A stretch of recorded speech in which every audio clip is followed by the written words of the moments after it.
Well,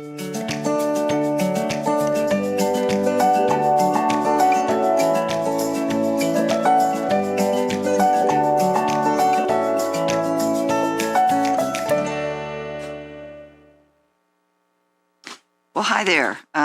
Welcome, everybody. And we have almost a full house here. But I like to start out, as those of you who watch know, the mission of the Affordable Housing Commission, because I think it's important. My name is Solveig Spelness. I don't always say that. I'm chairing at this time. So our mission is the Athens City Affordable Housing Commission is a commission of city government established to review best practices, investigate community affordable housing models, and identify needs and opportunities within Athens city limits to advance decent, safe, sustainable, affordable housing for all city residents. The Commission is tasked with providing advice and guidance on measures and policies that influence access to and needs within the local housing market. So I want to emphasize that we are not just looking at low-income housing. We are looking at housing for people in every age category and ability and needs. So we want to be inclusive in our overview of what affordable housing means. So let's continue. I'd like to reestablish quorum. And yes, Amy snuck in, so we're good. Thank you. Thanks to you all for coming. We have some things to talk about, but we also have a speaker who will give us some information about short-term rentals, which will be great. And it's something that a lot of people are interested in, so we need to talk about that. Okay, then the disposition of minutes. Did anyone want to make any changes or move to approve the minutes? I'll move if there are any changes. Okay. All right, can we have a second? I'll second. Okay, so do you want to move to approve the minutes? All in favor, say aye. Yeah, okay. Any nays? Okay, I think we're good. All right, so the next is the city updates, and our amazing city planner, Megan Jennings, can start off. And there's been a lot going on. So do you want to talk about the new rezoning discussion from last night? I did ask Keegan. Ryan, this is when you put the map up. Ryan? Map? Working on it. So to start the conversation while the map is loading, back in the spring, the city, when we kind of officially transferred over to our new fire station headquarters, we're starting to wonder about what we should do with our old fire station headquarters up on Columbus Road. And we were running into issues with potential users not meeting the zoning that was there. It was zoned a split of like R1 and R3. It didn't allow for anything besides residential uses, and the building itself serves well as some sort of commercial structure. So that kind of started the Planning Commission talking about rezoning that property, and we kind of started looking at a larger scope in this area and looking at the existing land uses and whether or not they even matched existing zoning, and we found that a lot of them did not. So we kind of opened up that conversation to do a larger rezoning of, we're basically calling this a hub for both the west side and north side neighborhood, but it is encompassed generally by Columbus Road, Lancaster Street, and Columbia Avenue. I hosted a public meeting back in June. We hosted it at the Ohio Valley Museum of Discovery there on Columbus Road. Had really good attendance, really good feedback, and in response to that, the city kind of adjusted our thoughts on what the zoning should be, and took an updated proposed zoning map to the Planning Commission in July. There were still some concerns from the neighborhood about how we were addressing some of the zoning, so we ended up having a second meeting with resident representatives, essentially, from each kind of neighborhood pocket in that area. And I think it was a really healthy conversation, and the city was able to share more of our considerations of why we were proposing certain zones. And we also, took into consideration the feedback from those neighborhoods as well. So the proposed rezoning map that is now before council has been discussed by planning commission, city staff, and the neighborhood pretty extensively. The biggest changes are the B1 rezoning there in the center of the map, which we're kind of identifying as like the center hub, or I think the neighborhoods call it the island or something like that.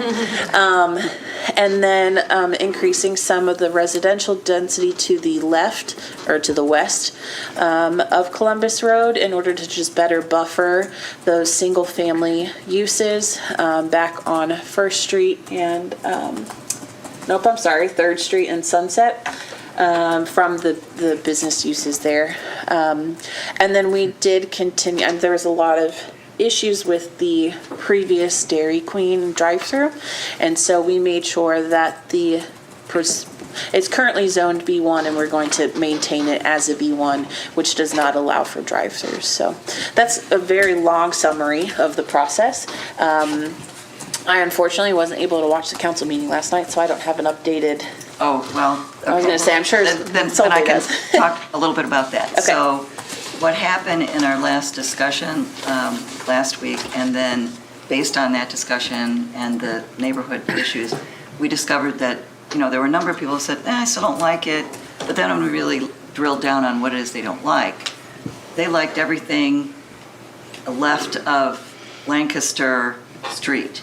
But that one section that has a little jutting out pink part, and that's where Child and Family Services was. Is that correct? And those properties are currently zoned B1. So. Yeah. So anyway, that created some issues along that. So it was changed, and this is the proposed, I think, will be the final change. What people decided on was, okay, we need to leave that as it is now, and we will come back to it, have some more discussions, and figure out what to do. I think there's a lot of, my son used to live right on that street, a couple doors down from where the pink part is. And it was an apartment that was not in good shape, and so I'm pretty familiar with that little stretch, and I think there needs to be some conversation about what, well, anyway, not me, but a number of people said, let's do the other part because we really need to, because we really need to do something with the fire station. That's primary. And then we can, ease into that other part and see what we can do. Yeah. The city was initially proposing to rezone that south side of Lancaster and Columbia to a higher density residential. We originally started with some R3, but scaled that back to an R2. And our perspective on that was currently there are a lot of legally non-conforming uses there. Right. And our code prohibits improvements past a certain value point. Like 65% of that property's appraised value is all that you can invest into upkeeping those properties. So there are existing apartments, like you said, that are not in the best shape, and they're fairly limited in the money they can invest into those current structures because of the zoning issues. Yes. Do you have an overlay of what it previously is so you can actually see the difference? I don't think we have that, but I can basically, it's picture all yellow, light yellow, and then there's, there's some If you light. go over and point, they can still see. Okay, good. It's okay. Can they hear me on the TV though? Yeah, I think they've worked that out, right, I'll Ryan? talk loudly. I think, talk loudly. Okay, so mostly light yellow, which is our R1. We do have some existing B1, I think actually just this property here. And then these properties are currently B1. And then the Dairy Queen is currently B1. And then just because of... What are the two that's surrounded down there on the bottom by all the R1? These are the Job and Family Services building up. 184 North Lancaster's address. And then because of some old right-of-way, there was a swath of R3 in the middle of this. Didn't really follow property lines and was just kind of a weird remnant of R3. Thank you. You're welcome. So basically cleaning up a mess and opening the doors to a bit of a business corridor in that part of town. So more walkable kinds of opportunities, that sort of thing. anyway, I think, I said this last night, you can listen to it, I really did. I praised Megan because she really went out of her way to get community feedback throughout this process. And that, that kind of transparency and listening is really what we need in the city, so kudos to you. Thank you very much. Thank you. All right, so do you also want to talk about Welcome Home by any chance? Yeah, so the Welcome Home Ohio program, we don't have any formal updates on the progress yet. There is a piece of private property that we are currently working with the owners, making an offer to purchase that, Right. which would really, I think, open the doors for us to meet all 8 of our initial required structures. I will address one thing. So we currently own 93 Hudson Avenue, and we've identified that site as a really great place to add housing. It could help really tie the neighborhood together there.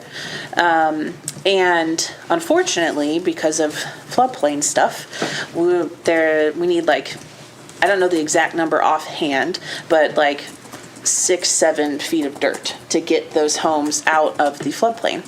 And so conveniently, I guess, we are also working on constructing a new fire training building out on Kenny Drive and are doing a lot of land clearing there. And so we're able to use the dirt that we are removing from that site and to use as future fill for the Hudson site.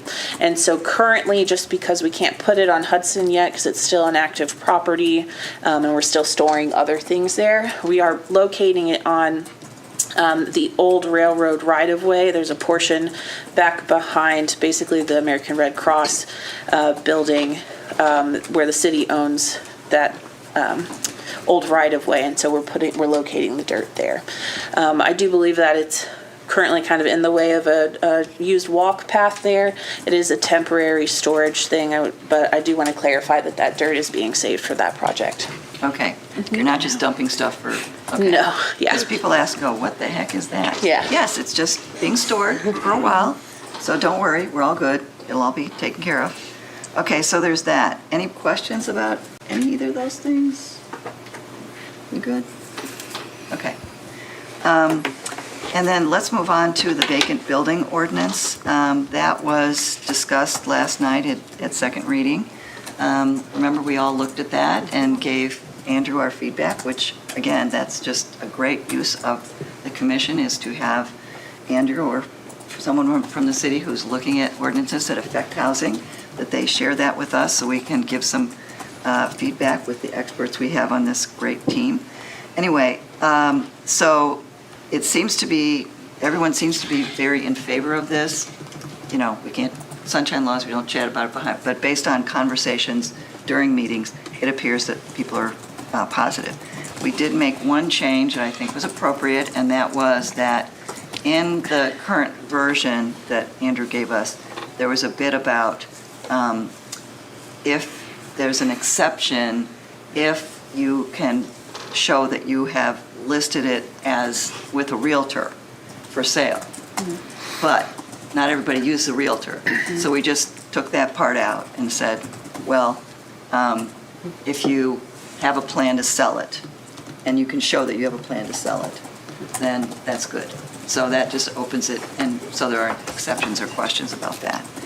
But I think that it will go for second reading next time, and assuming all goes well, we will be able to pass it before the end of the year, which was Andrew Chicky's hope and mine. So, for a variety of reasons. Okay, the other thing I do want to talk about is the gathering place. For those of you who didn't watch last night or haven't been following, it's been contentious. So I just want to give you a brief update. There were probably 100-some people last night. I'm terrible at judging that. What do you think? Rob was The room was full. The room was Standing room only. people in the hallway. It was packed. We don't see that hardly ever. So there was a lot of people who were upset about the idea of having the Conestoga huts on the Gathering Place parking lot, right next to the Gathering Place. So does everybody know where the Gathering Place is? Okay.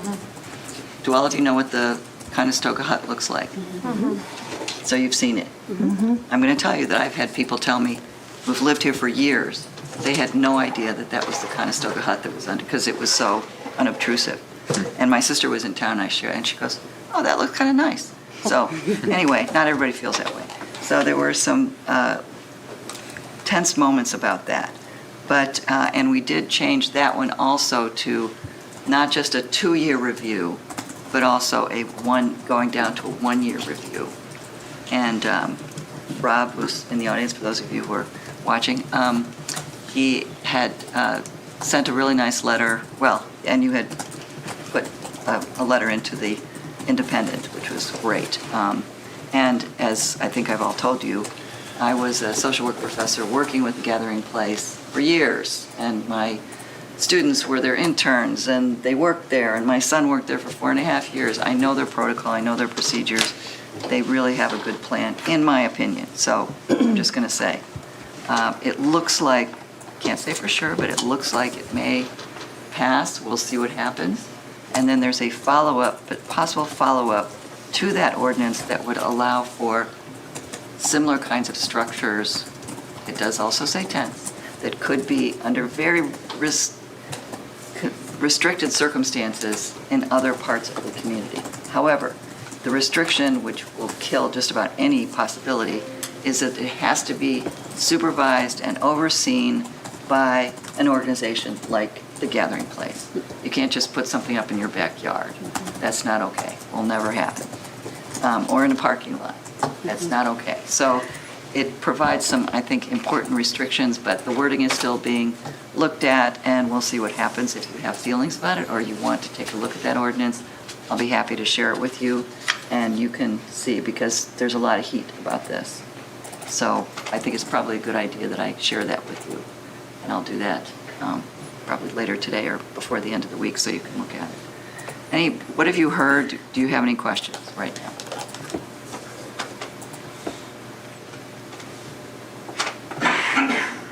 Okay. Okay, so people haven't called you up and said, did you hear about this horrible thing? Of course. I mean, I had one neighbor who happens to be a landlord tell me he wasn't happy about it. But other than that, I've been only getting positive ones, except for the few that have been sent to all council members. But in terms of people I know and people in my ward, nobody has said. I've received negative feedback. Have you? Yeah. Okay. Well, you know, if they want to share that with city council, they're welcome to do that. Anybody is. I've just received questions. I think there's some confusion about what is in discussion. And I think you've cleared it up, that just so I understand. So what's being discussed, and we actually talked about this in the New Development Committee as well. There are two, I don't know if they're ordinances, there are two things being discussed. One of them is to grant the Gathering Place the right to move forward with this project. And then the second is a code change, which would, with the restrictions you mentioned, allow other organizations to also pursue emergency housing on their properties. Is that accurate? Right. Yeah, well, yes. That is a set. You want to correct me on that? No. Okay. So again, it's under discussion, and you know, there's this fear that there's going to be tent cities all over the town. Not going to happen. I just want to be really clear about that. That couldn't happen. There's so many. Do you want to talk about that, Rob? Yes, please. Public hearing about the second ordinance on November 3rd at City Council. Right. So you come at 7, it's the first thing on the agenda. So you can come in here, what people say if you want, say what you want to say if you want. We just had that last night for the other ordinance. Mm-hmm. And again, there was a lot of people there, probably will be for the next one, so it'll probably be interesting. This next ordinance, though, the BZA is a key player. And so Shay and I both serve on the Board of Zoning Appeals. And the Service Safety Director makes the first assessment and says, okay, does it meet the requirements? This location meet the requirements? Is it oversight it needs? Is it at a good look? No, I don't think he even looks at location necessarily. And then he looks at if there's facilities that can support it. Right. Those are really the things he looks at, and then he checks the boxes and says, okay, now the Board of Zoning Appeals has a hearing as well to hear input and make our assessment if this makes sense. And we can look at whatever factors the board members consider important in addition to the things that have been discussed. So the Board of Zoning Appeals will really, I think, take a deliberate look at any proposal that happens. And as short-term rentals have come up, we've done that very carefully as well. I think we've demonstrated that we can hold the line if something isn't the right situation for the city. It doesn't benefit the community. So. Yeah, I think the important point is that there's lots of levels of review, and so there's a lot of restrictions. And I don't think people realize that, so we have to make sure that people understand that. Honestly, nobody has asked to do this at all. We're just doing it because we can't do spot zoning, and so if we allow the Gathering Place to do it, we have to allow it possibly under very restricted conditions in other places in the city just for legal, I don't know, that there's some legal rule about parity, I guess. Okay, so moving right along, unless you have any further questions, and again, I'd be happy to send that. Jay, you look like you were I about was to say just going something. to ask the broader or the broader zoning change that would require any applicant to come to the BZA for a conditional use. Is that accurate? Yes. Okay. So, these things are touchy, and we get that. We're trying to be careful. Oh, and I just have some good news. So I talked with Jocelyn Howard at HAPCAP, and of course, I wanted to give you the latest update as of this morning about the Sunset Motel, Sunset Shelter. If you've been by there, they're starting to do some stuff. They did lead abatement, which of course was a big deal and expensive, but they're getting, tomorrow, they're going to do the bid opening. So in other words, construction companies have put forward their bids, and tomorrow they're going to open them up and review them. They won't have an answer tomorrow. They're just opening them up so that, they can start reviewing them. They've done some painting. They're working on policies. And from what I understand, at this point, it looks like, barring any unforeseen circumstances, it'll probably be ready for people to move in the latter part of 2026. That's a big deal. Yeah. So, and it's going to be, I think, 40-some bedrooms, and One bed, I think somebody said last week. yeah. So it's going to be a game changer, and it will have lots of facilities, and I think some of the stuff they want to do with the huts and how they serve them is going to be kind of a pilot for how we could do it at the shelter. So, how do we best serve these folks? Yeah. I know last year during the winter, they opened the fire station. Is that still in conversation? Oh, good question. Okay, so, you want to take that one, maybe? I don't know for sure what will happen. We are currently listing basically doing the same open bid process for potential businesses to locate in the fire station, old fire station headquarters. So I don't know if it will be available this winter or not. It's likely not going to be available, and that's kind of important to know. I mean, that's part of the main reason we're doing the zoning change in that area is so that they can lease that and, make it a profit center, and rather than having it be empty. So that's kind of what's happening. So we don't know. I mean, a lot of options are on the table, but we'll find out. Anyway, they ideally would like to have it rented. Okay, moving right along. Shay, do you want to add anything? No, I mean the only BZA update I think is what Rob's going to talk about, Okay. so I don't think I need to add Which anything. leads us to, Rob is going to talk about, and I put at all your places this, I did send you some stuff about, that included information about short-term rentals. And this talks about the specifics regarding conditional permitted use, that short-term rentals, non-resident owners, short-term rentals, the keeping of not more than 3 adult renters plus related children by a non-resident owner for periods of less than 30 days on R1 lots, et cetera, et cetera. So, anyway, Rob can talk more about that. But it does mention in another place that short-term rentals, you only can have 2 renters, so I'm not sure how exactly that. That's like in-house. So you could rent a room in your house to 2 people.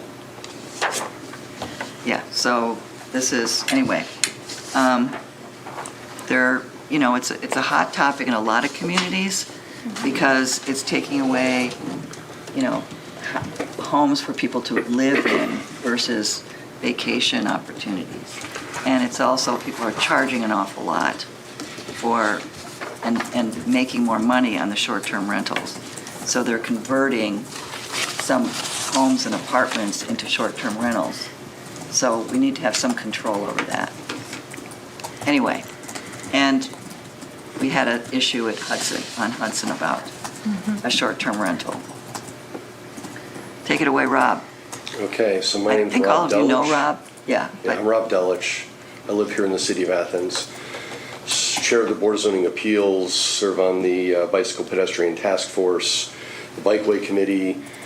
I always forget there's other things, and I always forget what they all are. There's so many things. But at any rate, these kind of issues are things that I've been paying attention to for a while. When the short-term rentals came up as a proposed ordinances, plural, in 2020, when Chris Fall was chair of council, on council and chair of the Planning and Development Committee there, she decided that it made sense to have regulations to govern short-term rentals. So there was some language in the code, but it was legally unenforceable at the time. And so it was a Wild West. Anybody could really do anything they wanted with short-term rentals, and there was nothing the city could do to stop them at that time. So it made sense to put some regulations in place, permit those short-term rentals and require those permits. And there was definitely opposition to the idea, and there was a compromise that happened as well. It was all good. It was a good process. It took a little while, but that's what got us to where we are here with the current code. And so that's where I started learning about short-term rentals here in the city. You know, I knew what they were, but I've learned a lot over the years because of that. But I am just a layman. So Megan knows more details about the code than I do, and the code office definitely knows more than I do. So I'll talk a little bit about the code, but I may not get all the details correct, and Megan can help with that probably as well. But so I produced a report. I don't know if you've gotten it on email yet or not, if Solveig had a chance to send it out or not, but I'll be going through that here, and it's a PDF, so you'll be able to look at it later if you want to. So I'll give you a couple definitions first. So short-term rental is a dwelling unit offered for rent in part or in its entirety for less than 30 consecutive days per occupant. So that in part or its entirety is an important point there. Bed and breakfast is still something that's in the code in a number of places, and it seems a little odd because it's very similar to short-term rental, and that's where Megan can maybe explain that a little bit. But it was determined not to try and replace bed and breakfast in the code and just supplement a couple places where it made sense for short-term rentals. And there's really, in the zoning code that says what zones you can have things, it's only like a couple references. I think R1 and R3 is all it ever mentions short-term rentals. But they're in other sections of code when it talks about fees and where it talks about the permits. A lot of details there. But the key for us, I think, is the Title 23, which we'll get into more, which is about the land use and zoning. Zoning categories I'll talk about here. R is residential, B is business. Just to make sure you see these, manufacturing is M, open space is S, and there's OS, and there's one more that I didn't list here, which is educational, E1, and that's like the Ridges, basically, so I think the only place that exists currently, although the city has proposed to maybe change that to make more of the university education zone. So I've mapped out, I got a list of the rental permits last week from the code office. There are 33 of them, and this is a map. I've got the GIS data, and I've been working with this. And this isn't my computer, so I can't bring that up and zoom in and show you details. But just to give you an idea of what's going on here, 33 short-term rentals. This doesn't have a legend on it. The red dots are business zones. The purple are R2 and R3, so multifamily residential. And the yellowish green icons are residential, R1, so specifically R1. There's a lot of R1 here, as you can see. One thing to notice, I think that is interesting from the map, is notice that the only sort of extraneous R1 is there's one way down in the south. Almost all the rest of them are clustered in the north side, near east side, far east side neighborhoods, with some in the student neighborhoods, sort of around Mill Street. So they're very much clustered. in those areas. And notice the west side has no residential R1 short-term rentals at this point. Let me get into some more details here. So the summary, 33 short-term rentals currently permitted in the city of Athens. One or two of those might be in progress. I'm not certain based on the status, but basically 33 that are permitted or about to be permitted as of October 15th. 2/3 of those are in residential zones and about 1/3 in business zones. Just over a half are in R1 zones. So 17 of those are in R1 zones, which sounds like a red flag, right? We'll talk more about that. So of the 24 in residential zones, 17 are R1. 2 of those are in accessory dwelling units, which I'm surprised that's so low, because there's lots of grandfathered in accessory dwelling units in the neighborhood that could become short-term rentals, make some money for the property owner to help pay their bills, kind of thing, right? That's only happening in 2 instances at this point, but that's a potential growth area, I think. All the rest of these are short-term rentals, are rooms for rent in a primary residential structure. So that's the kind of thing the code, I think, was intended to say is okay. That's what we want. We want people to be able to get supplemental income to help them pay their bills.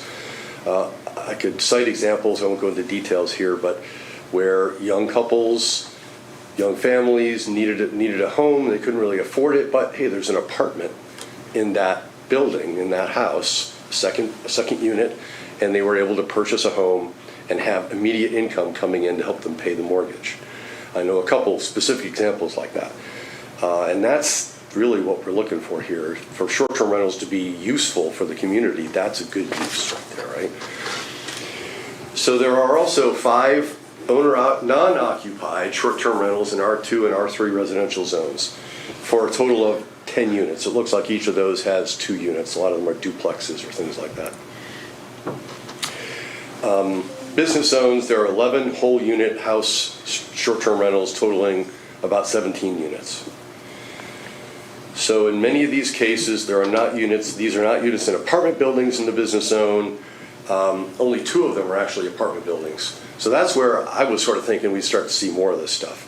So one apartment in a building that landowner thinks they can make some extra money off of instead of renting it as long-term, do that. And there's only one example of that really, and that's Carpenter Street.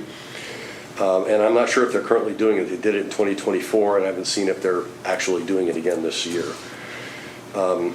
So the majority of these, even in the business zones, are actually likely originally built single-family residences or possibly small multi-unit housing, but basically looks like a house.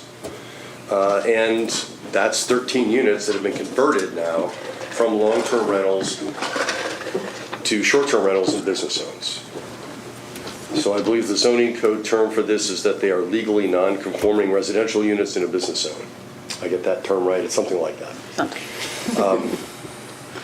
So they're allowed to keep a residential status and have residential even though it's a business zone until they, I think, trigger some, if they do some remodeling enough, X number of dollars, percent of the property value, then they can't do that because it's not for the right zone.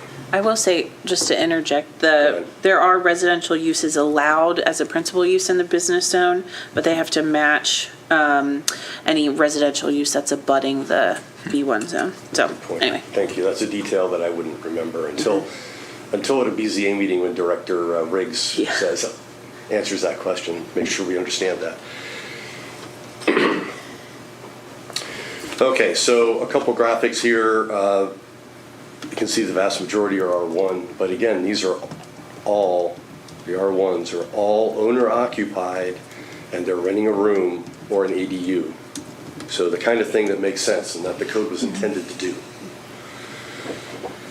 Let's see the next category, just to give you an idea of 18 houses in this case, multi-units in a house. So that's where there's a house that's been divided up into multiple units. There's a number of those. That's the second biggest category here. Duplexes, triplexes.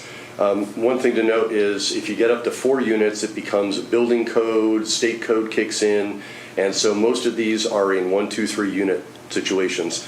only 2 are in those apartment buildings that would fall under state building code restrictions.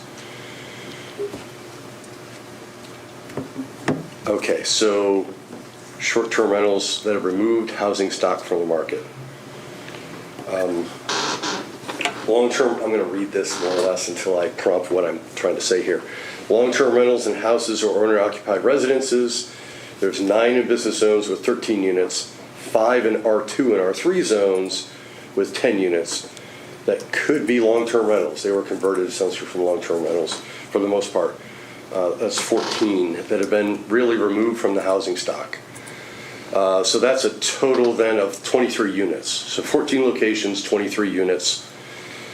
Assuming 3 renters per unit, which is like an average or supposedly a max in the code, that would be an estimated 69 rooms that are no longer long-term rented. With over 5,000 rental units, and I think the number I just saw from numbers from 2021 were 5,555. Nice, easy to remember number. But with this just 5,000, that's 1.4%. I think 555 was 1.2%. It's a pretty small number that have been actually converted, sort of a drop in the bucket, I'd say. So I don't see a significant impact here yet at this point. I have a quick question. Sure. The data that you're providing is just on what is currently permitted. And have you cross-referenced that? Permitted being, that's a weird term, right? Permitted as in there's a permit they've requested and been granted or in the process. And yes. have you cross-referenced that if you went out and just started searching on Airbnb? A little bit. I and checked VRBO? a few to make sure I knew what was going on, like if I wasn't sure if it was an owner-occupied or if they were really putting it on the market that way. I checked a couple and they were owner-occupied, just a house with a room in it. So the code office is trying to sort of pay attention to that, but they don't have a lot of time to get into the details. They were at one point paying a company to give them a monthly report, that let them know that that company would mine the internet and say, here's what's going on with short-term rentals in your city. Because I think that's a more accurate that picture. report because they didn't find it useful enough and it was costing money. Yeah. So there's no careful assessment of that to look at what's going on out there. And 6 months ago, this topic came up and when I saw a list like this, and so I did some more research then, and I thought I found a few that were questionable, but it turns out they were all probably on this list now, so they were all legitimate. That could be a good internship assignment, seriously. So. The code office does have interns. Yeah. They have a zoning intern that attends the Board of Zoning Appeals meetings, so they could have someone to pay attention to other issues like this too, possibly. So looking at non-R1s short-term rentals to focus on properties that are more likely conversions from long-term rentals and single-family homes. From 2020 to 2022, there were 9 permits issued. Since then, only 7. So there has not been an acceleration in this. And this isn't a timeline exactly, but you can sort of see that there was a blip in 2022, I think when the people started learning the code changed and they could do this legitimately now. And so went through the process and got some permits, but it's been very steady. It's not exponential growth, it's very linear. So no red flags here, is from what I'm seeing, fortunately. So outside ownership and multiple locations ownership is something that's a concern that we should be thinking about, right? And again, I don't see red flags here, maybe sort of one. Only 2 appear to be held by interests outside Athens County. It's a little hard to determine that sometimes. One of these, I did some research to make sure it was legitimate, not somebody living here, and yeah, sure, they live in Columbus or in a realtor. So that's the second one of these was they had a P.O. box here in Athens, or no, they used the address for the building to getting mail there, and even though they're living in Columbus and have never lived in Athens unless they went to school here or something.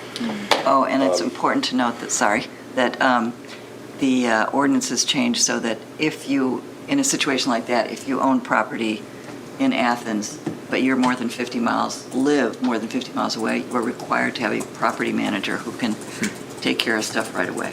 Yes, that was a good change. In fact, the Board of Zoning Appeals, when we were seeing short-term rental requests, variances, and conditional uses, we can put stipulations on granting a waiver or a conditional use if we want to, and we were including that requirement. A while ago, now a couple of years ago, we started looking at that as something to include if it made sense. If there was somebody in the Columbus area that wanted a short-term rental, and it was a whole house rental, owner non-occupied, and we were requiring that they had somebody local and that contact information was updated and maintained with the code office, so the code office could contact them anytime needed if there was an issue. And that would be, And so now that's in code. so that would be regularly checked to make sure that they do have a property manager. 'Cause that number seems low to me. I feel like maybe it's just in conversation, oh, these people from California are buying up properties in Athens that are affordable and renting them out. So that, I'm surprised by that number. Well, this is short-term rentals. I didn't do analysis like this for long-term. It'd be interesting to see. In fact, speaking of this just this morning, there's an article at WUB about LLCs and out-of-state investors are buying up Ohio homes. So they focused on this report, they focused on like 7 counties in the big cities. They didn't include Athens. Probably we're not being hit by this yet, but it's certainly a possibility because we have this huge rental market, somebody outside coming in and buying up properties. I don't think this is happening here yet, but it's hard to say for sure. So if you're interested in that, there's an article in WUB this morning about this.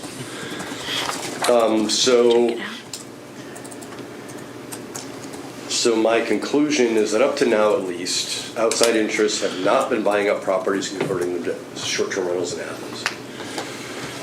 There is one exception, which I think is a little bit of a red flag, is one local business owner who lives inside the city, not on site with any of the properties. There's 4 properties that they have purchased, 3 in 2022, I think it was, or at least the short-term rentals were permitted in 2022, and one additional one this year for 4 units that converted both long-term and one single-family residence into short-term rental.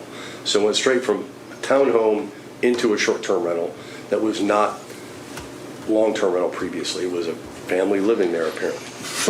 So one example of that's the danger I think we all are concerned about, is that kind of thing happening. And it's happening a little bit. And the only instance is with this local individual buying up multiple units now, multiple properties, and then converting them into short-term rentals. It's probably profitable. I'm sure it is. They've occurred in the last 3 years. So let me go on to takeaways. So R1 short-term rentals are all owner-occupied, mostly for rooms to rent in the main residence with like 2 ADUs.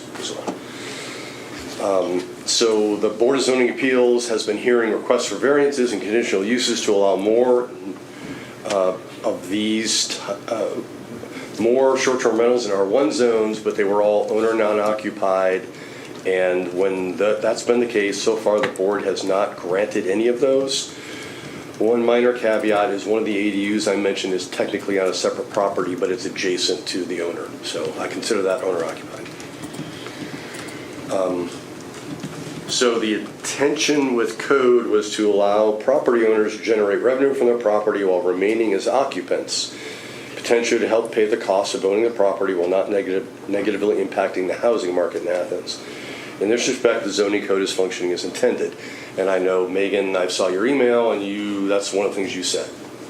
In this case, at least, it's functioning as intended, for sure. It's working well. And the BZA is an important piece of that at this point. I've expressed in the past some concern that the board has been seeing a bunch of these, and maybe the code needs to be changed so we don't see so many coming in for variances or conditional use. But I think it's working okay right now. So next one, in general, a very small number of long-term rentals and single-family residences have been converted to short-term rentals, somewhere less than 1.4%. Over time, there has not been an acceleration in permits issued. However, legally non-conforming residential units in business zones are probably at high risk of conversion. So that's where, example, if you look at the map on the west side down near the there's a bunch of townhomes behind Larry's Doghouse. Blick Avenue. Blick, yeah, Blick and the next street over. That's where 3 of these that I was talking about, the local property owner bought up and converted. That's where I think the kind of a good example where the threat is that those could all be converted at some point when they're on the market. Somebody could buy them up and convert them to short-term rentals. That's where I think we should be thinking about maybe making sure that by right that can't necessarily be done. There's some restriction on that. I'm not sure exactly how to do that, but just calling it out as something that I think is potentially a future concern. Because there are quite a few non-conforming residential uses in B3s, especially in particular, I think. And even B2s like along Richland Avenue, for example, there's like I think there's one property down there now, but there could be more down there. I know people that live in some of those houses and they could easily be evicted and that could become a short-term rental. There's nothing to stop it at this point. So outside interests, just to reiterate this, they could continue to purchase and convert properties in business and, I said R1, R2, R3 zones. That's a mistake in my writing here, with nothing in code to prevent it. So R2, R3 in business zones right now, it's sort of by right. Somebody can just do a short-term rental. There's nothing to stop it in the code at this point. Again, the zone code summary section here, there's a hierarchy, sort of, with code R1 being the most restrictive on the left of that list on the first line there. And then R2, R3, and then B1, B2, there's B2D, which is like uptown zoning, business district uptown zoning. And then B3 is sort of general business. I mentioned before, M, which is manufacturing and open space. There's no residential allowed there. And then E1 is educational. It could include residential that's in keeping with the educational mission. So like dorms.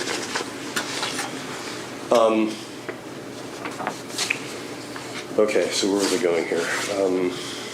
Bottom line is, are there things that you are recommending that we need to change in code? Yeah, and I don't have any specifics to try and address what I just brought up.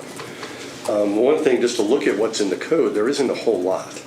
And so the hierarchy is important because when you say something's allowed in an R1 zone, even if it's conditionally allowed, like it is currently, it's conditionally allowed in certain areas, or a variance could be granted by the Board of Zoning Appeals. Those are both granted by the Board of Zoning Appeals. Because of that, then the code office interpretation is that it's allowed in the zones above. So most restrictive R1, if it says it's okay there in any capacity, basically, then R2, it's okay. R3, it's okay. B1, it's okay. B2, B3, it's okay in all those. Because they're less restrictive than the R1. So that's where the quandary, I think, has come in, the fact that the other zones above in the hierarchy, because R1 has conditional use or variance as potential, those others, by right, they can just do it. Oh. And that's the caveat. So if you look at the code... That's not 100%. That's not 100% true. Go ahead. And, true yeah, statement. this is where I may misspeak. So That's please. okay. And I will say I don't, in my role, I'm not in the code office interpreting the code on a regular basis. So in my review of at least the R2 zone, under their conditionally permitted uses in the R2 zone, it states any conditionally permitted use as regulated in the R1 zone, as Rob was talking about, except for section, and it lists the specific code reference, which goes back to the short-term rentals. So the way I'm interpreting that is that short-term rentals are not allowed as a conditionally permitted use in the R2 zone. But then within the R3 zone, that's where we allow for multifamily units and larger residential structures. Short-term rentals are listed under like a tourist home. They're all kind of similar terminology, and that's actually allowed as a principal permitted use. But I think it's not an automatic hierarchy, where if it's allowed in the R1, it is then just like, you don't have to get any permission in a higher zoning level. We can still require review, like if it was conditionally permitted in the R3 zone. Not that I'm saying we should do that, but the way that code works is you can still customize to what's appropriate for your community. And then, this is a little off topic with the short-term rentals in business zones. They're tricky because a lot of people, I think, see short-term rentals as a business, especially if they are non-owner occupied. And so I do wonder if a short-term rental being in a business zone is actually more appropriate than being in a residential zone, being non-owner occupied. I see the point about removing the units, those housing units out of the market for purchase. And the tricky thing with the Blick Avenue properties in particular is that was a PUD development and not like a B3 permitted development. So that's where it got, I think, a little tricky in the zoning for short-term rentals. But I think that's all I really wanted to comment on for right now. So that was a planned use development. Would it have made sense to rezone that? Potentially, I could see maybe where there are some residential uses in business zones that maybe should be more appropriate for residential use. I mean, I don't have the map memorized, but I could see that as a potential reality for some of these residential units. What's tricky, at least with the Blick development, is that they're townhomes and we don't currently allow for townhomes in our code. We're working on it, but we don't currently allow that, which is why they had to do the PUD. And more townhomes going up in University Estates. Yeah. Also a And those are development. coming up now pretty quickly, by the way, so they're Nice. coming along. Nice. I guess the bottom line to this is, based on Megan and, the BZA and whatnot, I would like to see, honestly, that we have a rule that says no non-owner occupied in R1, period. And I'm hearing you say that that's, I think what we're doing is okay, and So- Megan seemed to agree with that. the problem with that is that people buy up homes thinking they can do it. Yeah. That has And that happened. has In fact, happened. It just Yeah. happened with the Right. variance that we saw Right. this last week. Right, and there was another one Yesterday. earlier, and they were like crying because they thought they could do it, and they're like, oh, we can't afford it now. Well, Yeah. probably So on the- the realtor. The current one, she was looking at long-term rental, but it's more profitable to do a short-term. Yeah. And so she was trying to do what made sense. She was a recent widow, and so trying to make sure she has enough income coming in. Felt for that situation, but it wasn't, none of the board members voted for it, let me say. So it was all opposed to granting it. And so we are taking a careful look, a deliberate look at each of these, and we have yet to find one that made sense, that really benefited the community. So it's, sure, there may be a benefit to the owner, but is it okay for the community as well? And those are the kind of factors we have to take into account. So far, I think the BZA review is working.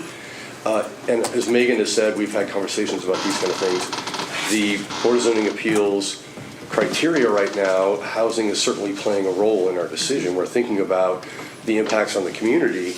Right. There's no detriment is one of the questions we have to ask. And so that no detriment could mean that, okay, this has taken a house off the market, that it could be a family living here. At some point, it may be where that's not a factor, and so the Board of Zoning Appeals may have started approving some, but I don't see that anytime in the near future.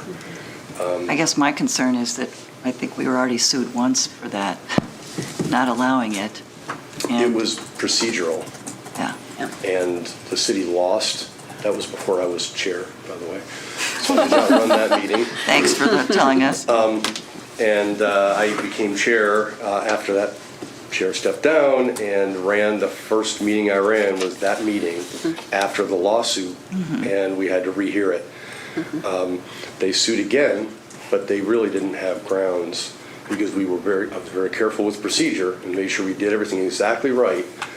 And they didn't really have grounds. They eventually dropped it and sold the property, which is exactly the outcome that I was hoping for. Yeah, I'm just concerned, but if you're convinced that what we're doing now is okay, that's fine. But if there's any other things that, we're looking at that we need to weigh in on or take a deeper So, dive into. I think it's thinking about how we could restrict this maybe in the R2. Well, it sounds like it may be in R2, and have that one happen then? I'm not sure. We could research that maybe. I can ask code for clarity on that. Yeah.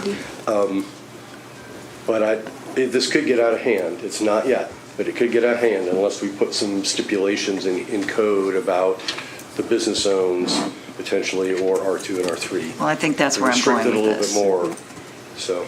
If we can tweak it a little bit to prevent problems that could get out of control later, I'd rather do it before it gets ugly than Yeah, and I don't after it have off has. the top of my head an idea how to do that. So I think a potentially problematic part of the zoning code, Rob, is what you were alluding to, actually in the B1 zone, it looks like it allows any use permitted and regulated in a residential zone.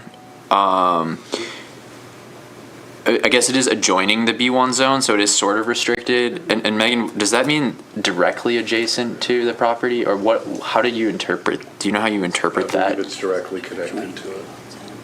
I think, so if that property is located in a B1 zone, and I will clarify this with code, the way I'm interpreting it is if that B1 zone adjoins another residential zone, then that property, which is zoned B1, can use that abutting residential zoning for their residential uses. So really, it seems like an R3 zone allows short-term rentals by right, and then a B1 abutting, and I haven't looked at B2. I would imagine they probably are similar, but a business zone abutting an R3 would also allow that. And so I think it seems like that's the only path right now to a short-term rental, non-owner occupied without a conditional use or variance. At least that's all that I'm seeing right now, because R2 and R1 do restrict it explicitly in the code. I want to point out that we're almost at 1 o'clock and we haven't talked about committee reports. So can we revisit this conversation? I'm done. And, so- yeah, But and we can then talk we more can, about potential. I would Code. like to include your report on the Yes. website along with the minutes I as was like going an to say that, attachment. thank you. All right, so I have one typo at least. I'll fix that one typo and then resend it. How's that sound? Perfect, thank you. That's great. We really appreciate that. Thank you so much, Rob. And before you go, one of the things that we want to talk about at some point with you is what's happening with Porch Fest, because the West Side and other groups want to do that. So can we give you like a minute for that, and then we'll do some other stuff? So Athens Porch Fest, incorporated now as a nonprofit officially with the federal government. So that was the concept originally, was to have an Athens event, not just about the neighborhood, Near East Side neighborhood, although Near East Side is a perfect place for this, right? In fact, I was just in Ithaca at the original Porch Fest, came up with the idea, started doing it, and theirs is like very similar to ours in many respects, including the geography, the area, it's about the same size. So to make this an Athens Porch Fest needs to be more than about the neighborhood. So West Side, right from the beginning, was interested in doing this, and I was hearing it from people. And last year I had to say, no, we're not ready to start expanding yet, but now this coming year we are. And so the initial plan is on Saturday, May 16th, the day before the Near East Side Neighborhood Porch Fest, to do a West Side Porch Fest. It will be smaller in scale, probably just to get it started, have some businesses involved, businesses like the Tavolino and the West End Cider House and Distillery are all interested in being involved. Right. We hope that Stu Mack will as well. In fact, Stu Mack was the biggest donor to Porch Fest this year. Makes sense. They gave us the most money of any sponsor. So they probably will be very interested in being involved. It probably would be incorporated with some other things going on too, like an arcing lot. So that's like an art vendor event in the parking lot there somewhere. Yeah, we're having a meeting next Wednesday night. Yeah, for the there is one West Side, coming up. So something like that that's great. in coordination with it, and maybe they could move, they talked about the idea of moving their yard sale to the morning of, to make it a bigger sort of thing for the neighborhood, because that's a draw. I mean, I don't know if Yeah. you've been to their yard sales, but they're really good yard sales there. So it's a Really good good place to ones. go. Well, I think we need to move on, so. Sure, that's probably If you enough have information. anything that we could talk about for the meeting next week, that would be great. Just a couple of little things. the West Side Community Association is having a pumpkin giveaway. That's part of our West Side Community Association is doing this. I don't want to take any Yep. credit for that, but I'm just saying that we want to, part of our goal is to strengthen neighborhood connections, because if people get along better and work together and help each other out, that's good for housing and neighborhoods, and just people keep their houses up. So that's a pretty exciting thing. And the Rental Inspections Process Subcommittee is going to meet for the first time tomorrow, right here at noon, with a full committee load. So we're going to get started, and I'm excited about that. I was asked Zach, if you could take like 2 minutes and talk about the Yeah. changes.